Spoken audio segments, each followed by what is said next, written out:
If you're in a position where you're like, no, everything's fine, I'm completely happy with the results that I'm experiencing in my dating life, then yeah, don't listen to anything we have to say or anybody else. But the most frustrating position I've ever been in is when I'm not happy and I'm not satisfied, but I'm also not willing to let go of anything that I believe I already know to be true. Welcome back to the Mindfully Masculine podcast. This is Charles.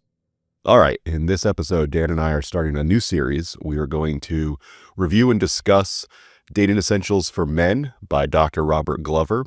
And in this first episode, we will talk about core beliefs and their impact on dating, definition and characteristics of bad daters, common self-limiting beliefs in dating, developing confidence and social skills, shame and its role in dating struggles, the challenge of changing beliefs, the social aspect of dating and happiness, practical steps for improving social confidence, and our own commitments to personal growth and social interaction. Please check out our website, mindfullymasculine.com. You can find full audio and video episodes, as well as any news that we eventually find fit to share. Thanks and enjoy. I need to do it, but I need to. We'll see how it looks with the finished product, and hopefully people who put our video podcast on their big screen TVs will be able to take full advantage. I don't even own a 4K. My external monitor that I use at home is 4K. Yeah, but I do not own a 4K TV. I recently bought a new TV and put it in my bedroom in the camper, and it's only a 720p TV. So 4K, I'm a long time away from using any of that. Yeah, we're going to try to upload this in 4K. We'll see if it works out. We're starting a new book today, The Dating Essentials for Men. We're only going to do part one. Part one is titled Mastering Your Mind. I think it's a nice place to go from the man's guide to women. Pretty much every good and bad thing people bring into their relationships are really a consequence of what they believe about the world, about themselves, about the opposite sex. Just all these core beliefs that you walk in the door, whether that's a job, relationship, or a hobby, you're bringing everything you believe to be true about the world and how things work. How good or bad of an experience that you have is going to be based on those beliefs that you're walking in with. And I would say, I'd go a step further and say that the root of all personal development is, am I willing to say the things I am certain about might be wrong?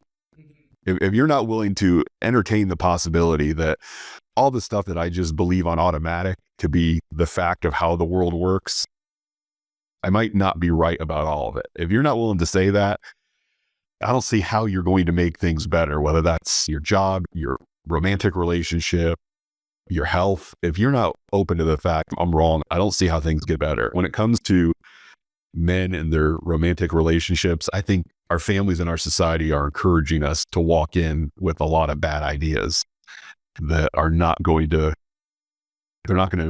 benefit us or our partners. I absolutely agree. Yeah. Dr. Glover takes the whole first part of this book. So the book is Dating Essentials for Men. And he basically says, for the first half of this book, all I'm going to focus on is helping you get to the bottom of what do you believe that's just not true. And I remember the first time that I read this book, I was like, oh, I don't want to waste all this time. I just want to get to part 2 that teaches me how to meet and date pretty girls. But looking back at it through the prism of both successful and failed relationships and ups and downs and stuff that I've learned in my men's group, stuff that I've learned in therapy, the most important part of this book is the first half. The first half is foundational to any success or failure you're going to experience with the stuff that you're going to learn in the second half. So I don't think we're going to go straight into the second half. I think we'll probably take a break and hit some other book in the meantime, but I definitely want to hit the first half of this book and help guys let go of some of these self-limiting beliefs that we all end up with. Because if you let those go and learn there's a better way to think and a better way to feel and a better way to act, then you'll have much more success in the quality of those relationships.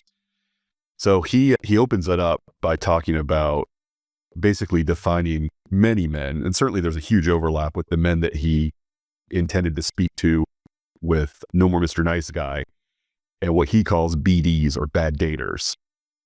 And there's a common thread that runs through all men that are bad daters. And what is a bad dater? I would say any man who finds himself either inside or outside of a romantic relationship that leads him to not feel satisfied is a bad dater.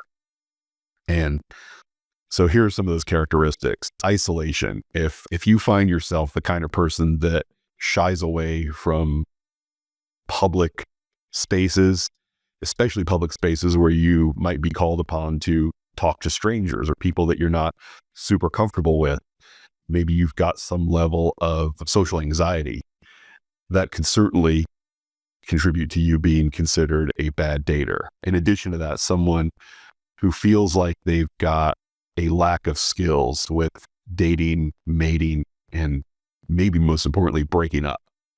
If you're not practiced at what it takes to get dates and be in relationships with at least potential long-term partners, and you don't feel comfortable with, okay, here's the right way, and right could mean the moral way, the ethical way, the kind way, the compassionate way, the direct way to end a relationship, then you're going to find yourself either avoiding relationships entirely or being stuck in relationships that you should not be stuck in for longer than you should be in them.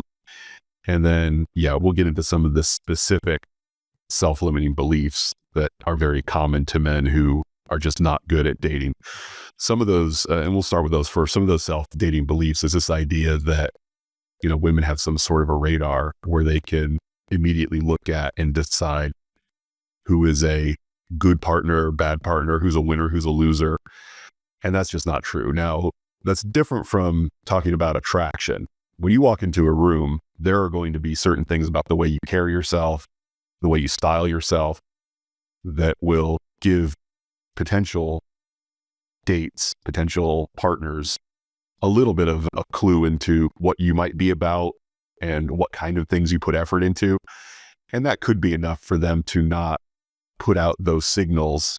And as we've learned in our other books, women are pretty much the choosers, and the way they choose to signal is going to be what determines whether you should or should not approach them or open up to them for a conversation. And so, the way you walk into a room and the effort that you put in before you walk into the room can certainly get you that pass-fail grade pretty quickly. Yeah. I think where a lot of guys run into problems and confusion lies in our interpretation of how we interact with women. I think a lot of times guys will, and I've been guilty of this too, assume too much out of not enough information. So basically thinking that this woman or a woman would never be interested in a conversation, dating, whatever, if they get some sort of indication that they're not initially attracted to the guy, and spin that into just some self-limiting beliefs and then end up sabotaging what potentially could be a good relationship, or you could end up going on a date with them. I think a lot of that is probably weighed in the difference where a lot of men value physical appearance, and its weight is a lot more significant to men than it is typically to a woman. A woman for looking to date somebody, it's not just a physical thing. There's a lot more value in other aspects of a man's life and personality aren't immediately visible from the surface.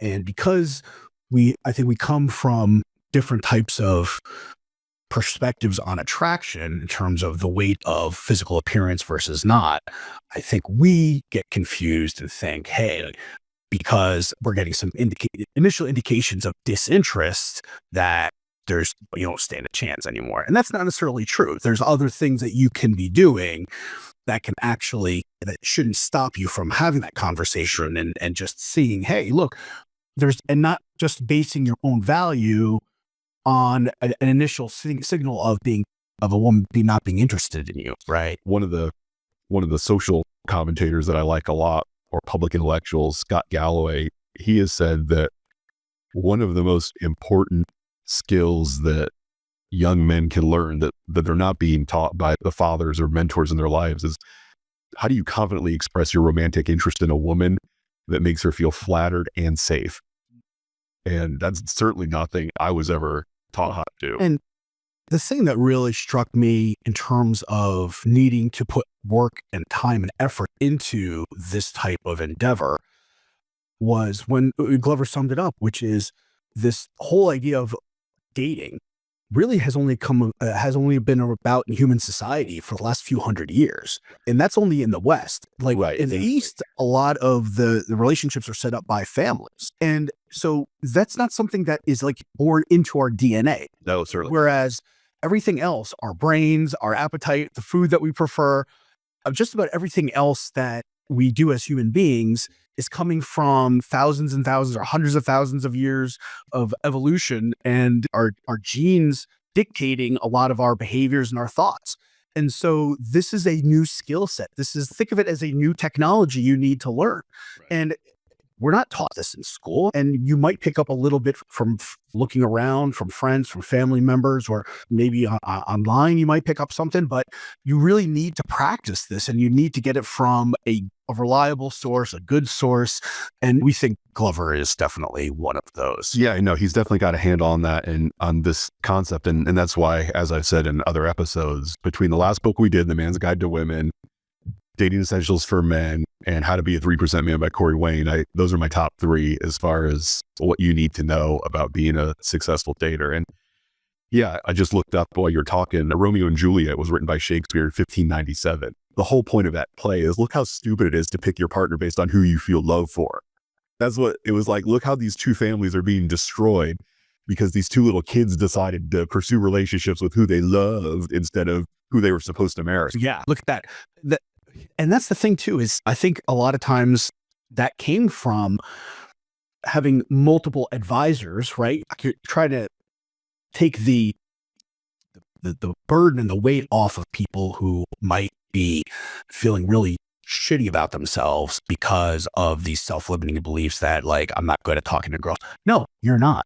And that's okay, because you weren't taught that. It'd be different if this was something that you were an expert in your entire life. You got a degree in relationships and you were like one of the Gottmans, and then you have bad relationships. Okay, then you can feel bad about yourself, right? Because you've been spending your whole life studying this and now you're not good at it. But we don't have that experience. So take that pressure off of yourself. Don't feel so bad because this isn't something that comes natural. And I think a lot of times we do that. I know sometimes when I don't sleep well, I start to get upset because I'm not sleeping well. The process of getting upset makes you sleep less well in the future. So same thing I think applies here is take the pressure off of yourself and realize, yep, you know what, you need to work on it, and that's okay. And take value in the fact that you are doing something. You're listening to this podcast, you're going to go read this book.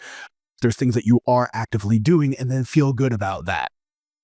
Yeah. And to the people, this whole concept of to make yourself better at anything, you have to admit that, okay, I don't have it all figured out. And you also have to be willing to take a little bit of responsibility. Yeah. Don't beat yourself up because you're not good at something but you also can't say, I'm not good at dating because women are trash, women are horrible, modern women are slutty. You take responsibility. No, don't blame. Nah. Yeah. Right. Because if you're trying to look outside yourself to say, the reason I'm not good at this is everybody else's fault, you're never going to get good at it. Yeah, it's going to be a little bit of a challenge trying to change everybody else.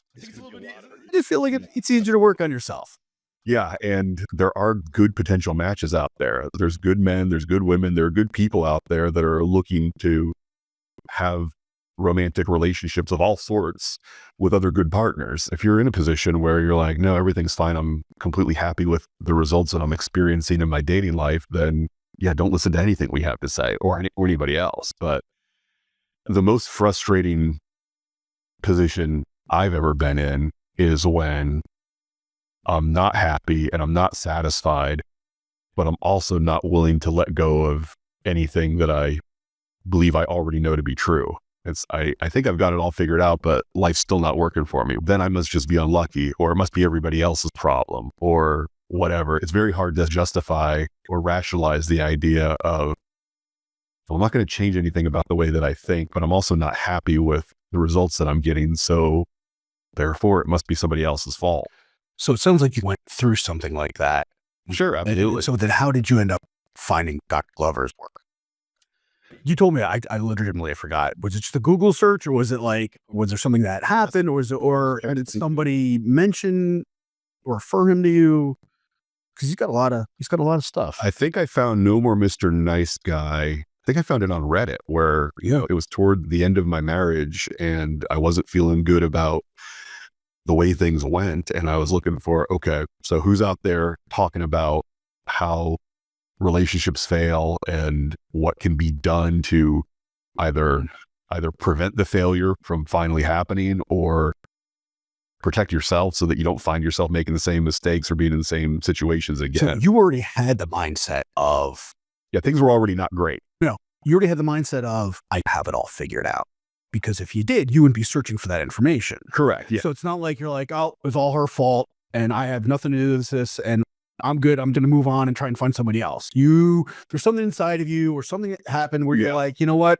There's something that I am a part of or responsible for.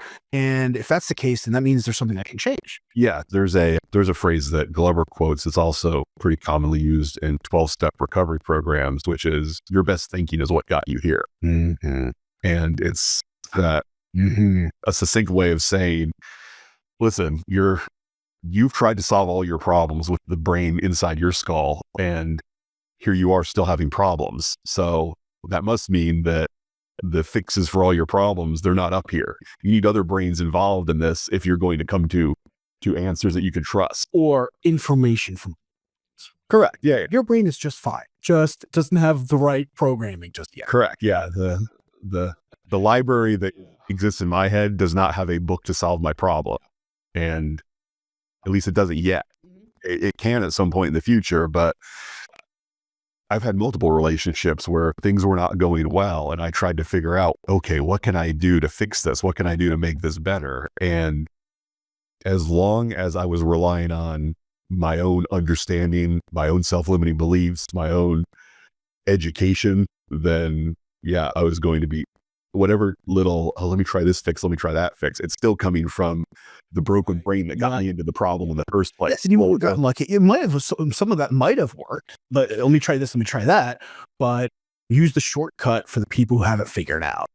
Yeah. Yeah. Because your brain, if you haven't spontaneously figured out life all on your own, then that's because you either have some of the false information that's going to get you into more trouble. And eventually, even if you do luck out and come up with a solution, a temporary solution to your problems, there's still probably other things bouncing around up there that are going to also lead to more problems. So I would say the biggest thing you have to do is just be open to the idea of, okay, I got some stuff I've got to learn, because the stuff that, and with my first marriage, I did all the things that I thought made sense to have a forever long-term relationship, and I still didn't. So when the writing was on the wall of this was not working enough that she wanted a separation and then ultimately a divorce. So the stuff that I thought I knew that it took to have a forever relationship and be a forever husband, it's failed me. And so now I need some new information. And No More Mr. Nice Guy was one of the first books that I came across when I was making that search. Yeah, I know I didn't come from an upbringing where I know what it takes to have a long-term happy relationship. You did not either. No. If you go through a book like this, especially the first part, you're going to, in all likelihood, hear some things that you don't believe are true. And they will fly in the face of what you already believe about yourself, about women, about relationships. And then you got to decide, okay, I'm going to be open to this doctor telling me things that I don't already think are true. So either he's wrong or I'm wrong. And look, if you want to decide, okay, he must be wrong, so I'm going to keep believing what I'm believing and I'm going to keep doing what I'm doing, then keep getting what you're getting. You're going to get what you're getting, and okay. Or you can say, all right, maybe he knows more than I do, and maybe the science and the community, maybe there's some expertise here that I can take advantage of that I don't already have.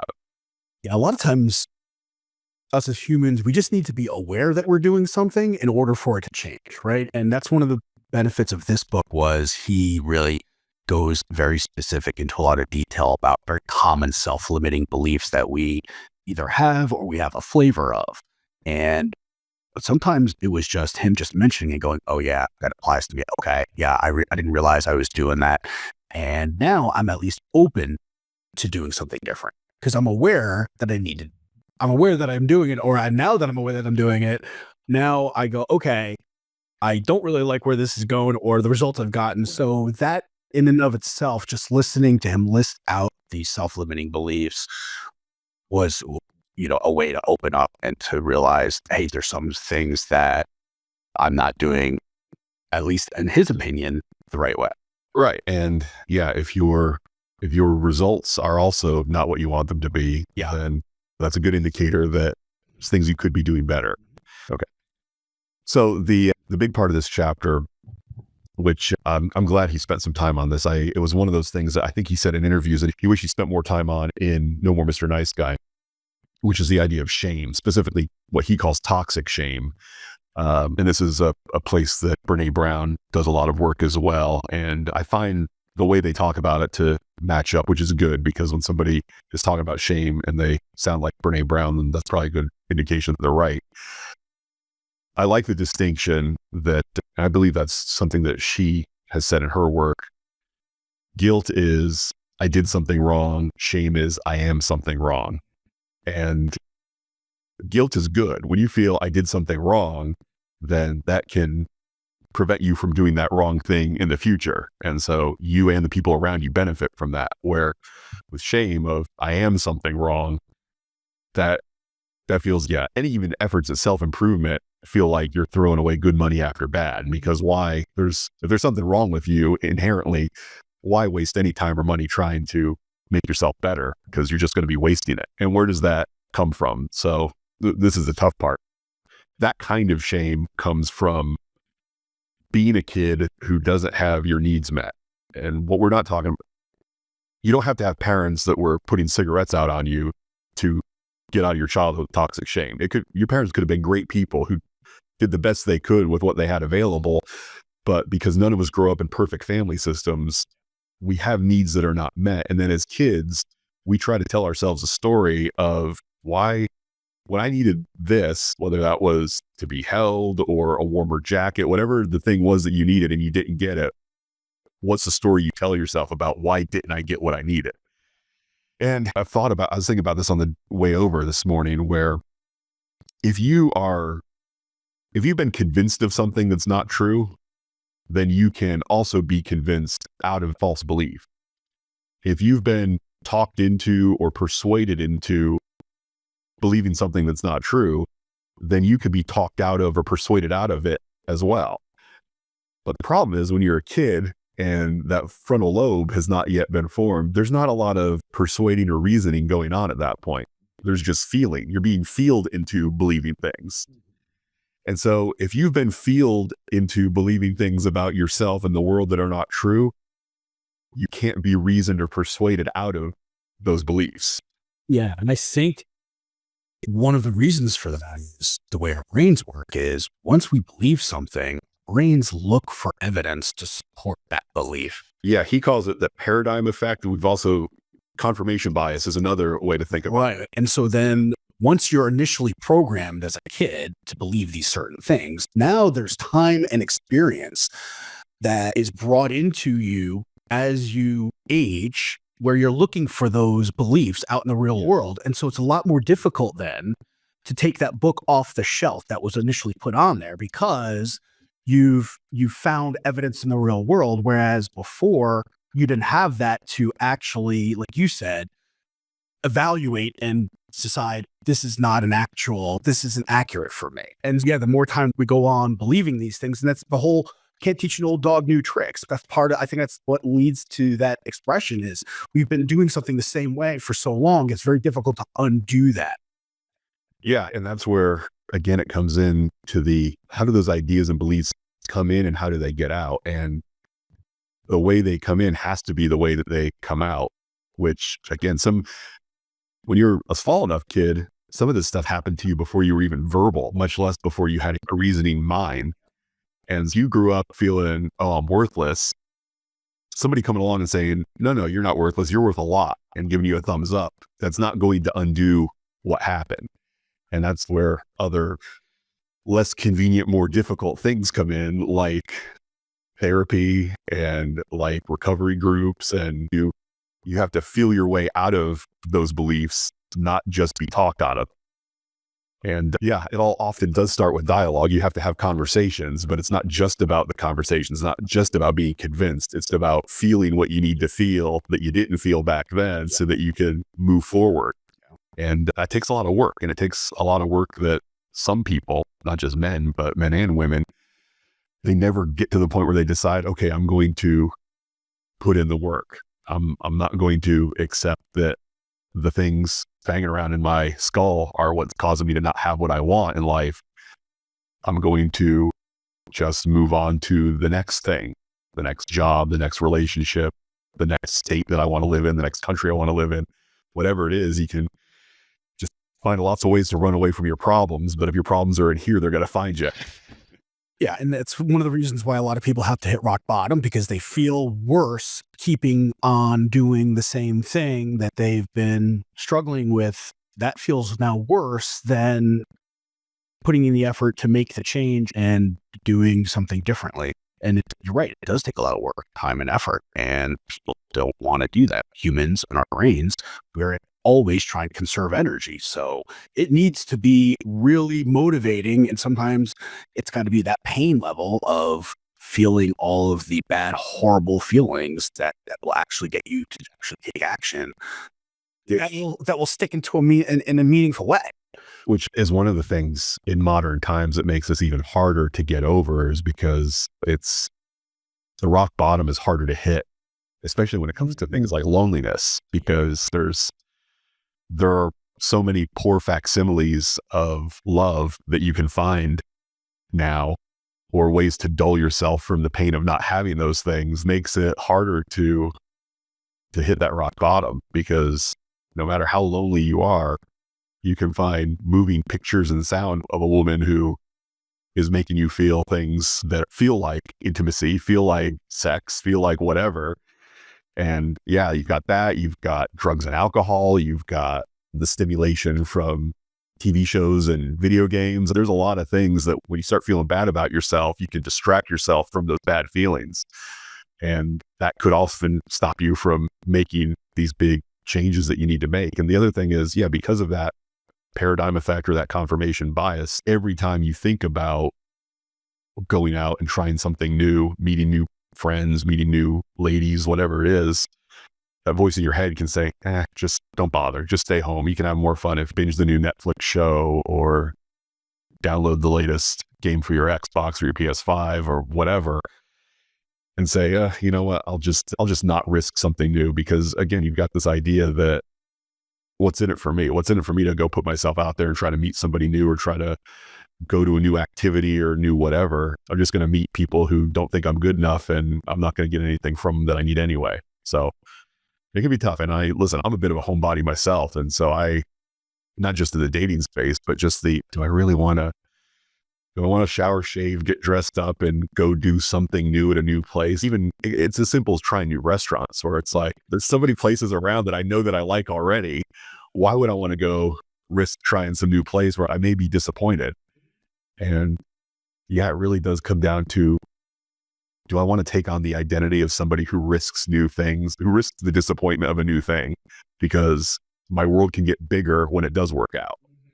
And yeah, it's going to be a difficult journey going through this book, trying to have Glover us convince you that it's worth letting go of your comfortable misery for things that could be uncomfortably fun and amazing, or things that could be uncomfortably awkward and scary.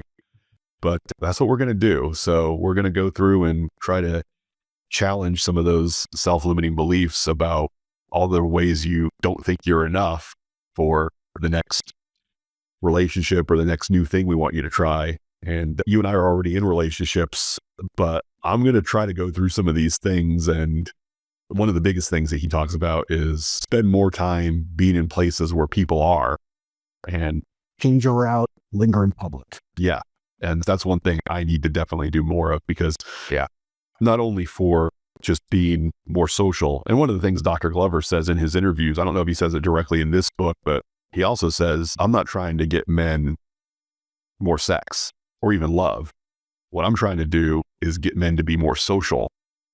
And I will use their desire for love and sex as motivation to get them more social. Because honestly, I really do think that when it comes to crime, when it comes to political unrest, a lot of that stuff could be fixed by men who are more comfortable having conversations and being social.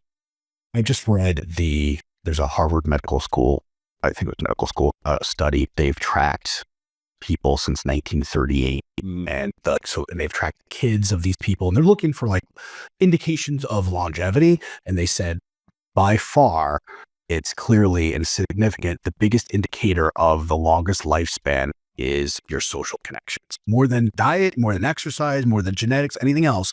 It's the people who have the most active social lives live the longest. Mm-hmm. So Glover's onto something there in terms of human happiness. It's our social connections.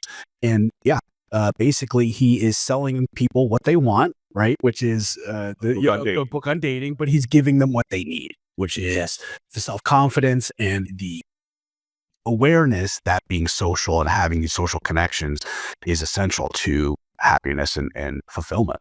Yeah. And so I'm going to use it as an opportunity to get a little bit uncomfortable myself and spend more time. My job is mostly work from home. It's been on the road quite a bit more lately, being busy doing stuff, going to clients. But on those days when I can just stay at home, I'm going to try not to just stay at home. Yeah. And just be out there and working in coffee shops and going to the gym and doing stuff that I don't feel like I need to do, but I do. Being social is certainly a part of your overall health. I used to go to Starbucks and work regularly, but when I did, dude, I didn't say hi to anybody. I didn't, you know what I'm saying? But I was putting myself out there or whatever. And then I'd see some of the same people over and over again, but I never extended a greeting to any of them or try to get their names or anything. It's something I absolutely could work on as well. Yeah. So I'm going to go through and do the things that this book recommends we do, the ones that make sense since I'm already in a relationship. Most people who are reading this and the guys who are going to be very interested in hearing this series on our podcast are probably not the ones that are already in a relationship, but there is some stuff, especially in this first part about your self-limiting beliefs. If you can let go of some of those, you'll be a better partner for the relationship you're already in. So that's something I'm looking to get well. For the next chapter, The Joy of Dating, Uncover and Overcome Your Self-Limiting Beliefs. We will go down the different types. We'll go through the little phrases you can read to yourself. We'll expose those self-limiting beliefs. And then also see in the language that you use to talk to yourself, what kind of language are you using that is reinforcing those SLBs? So I'm looking forward to that. And yeah, this is a good book and I like this kind of material. So I'm excited to go through it. And I probably listened to this book 4 times now, and I can definitely handle another listen to it because it is that good. So I hope everybody, we don't have any affiliate codes, so go get it from the library, go buy it from Amazon, get it wherever you want to get it and enjoy going through it with us. All right. Thanks, Dan. We will talk to you next time. See you soon. Thank you so much for listening to the entire episode, start to finish. Dan and I certainly appreciate it. We hope that you will check out our website, mindfullymasculine.com, for our audio episodes, video episodes, and any other resources that we would like to share. Thanks very much, and we'll talk to you next time.